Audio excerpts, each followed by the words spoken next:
Datuk Yang di-Pertua, soalan tambahan. Memang kita bukan itu insan ul kamil.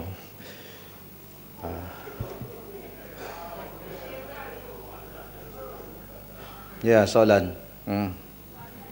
Itu masalah, Kang. Kita ada masalah dengan bahasa Inggeris saja tu. Tu ya.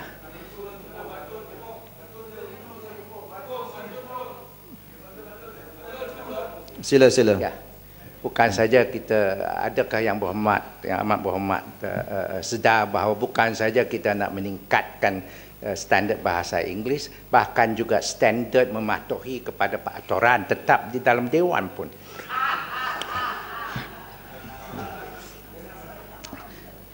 Macam mana yang amat berhormat kita itu memantau bilangan 60,000 orang tu, yang sama dengan yang angka untuk itu pelajar PhD itu 60,000, sama sajalah. Bagaimana kita memantau guru-guru ini mencapai tahap yang diperlukan, karena kita bersaing dengan sektor swasta di universiti dan institut swasta. Masalah ini tak timbul kerana dia suasana dia menggalakkan bahasa Inggeris. Dan saya berharap yang berhormat dapat itu dengan pengalaman yang amat berhormat, kita dapat memastikan sambil memelihara bahasa kebangsaan, bahkan juga kita itu memastikan bahasa Inggeris dapat mencapai satu tahap yang perlu secara praktikal sekarang. Terima kasih. Sila. Terima kasih Yang Berhormat. Memang itu satu daripada perkara yang kita berikan perhatian sebenarnya. Bila saya sebutkan jumlah angka itu 60,000 daripada keseluruhan lebih kurang 460,000 tenaga pengajar, itu satu jumlah yang besar. Dan daripada kajian yang kita telah buat tentang tahap profesionsi mereka ini, dengan ujian, ada ujian yang kita guna pakai untuk menguji tahap profesionsi mereka ini, di peringkat awal lebih kurang setahun yang lepas 37% sahaja di kalangan mereka ini kata mencapai tahap C1 dan C2 dalam ukuran band untuk profesionsi bahasa Inggeris itu. Itu ukuran yang kita guna pakai. Jadi bermakna sebahagian besar itu mungkin dalam band B ataupun yang sedikit mungkin dalam band A. A itu mungkin jumlahnya agak kecil sekali.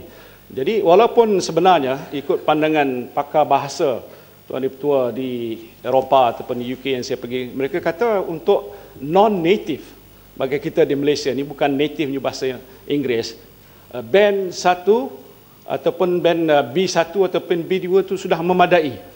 Tetapi standard bahasa Inggeris di Malaysia ini sudah lebih tinggi daripada itu.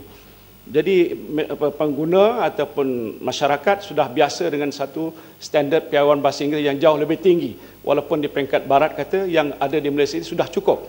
Jadi Malaysian need more than that. Jadi sebab itu kita pastikan supaya guru-guru yang berbaki tadi mesti dilatih semula. Upskilling dan juga perbaiki lagi tahap pencapaian mereka.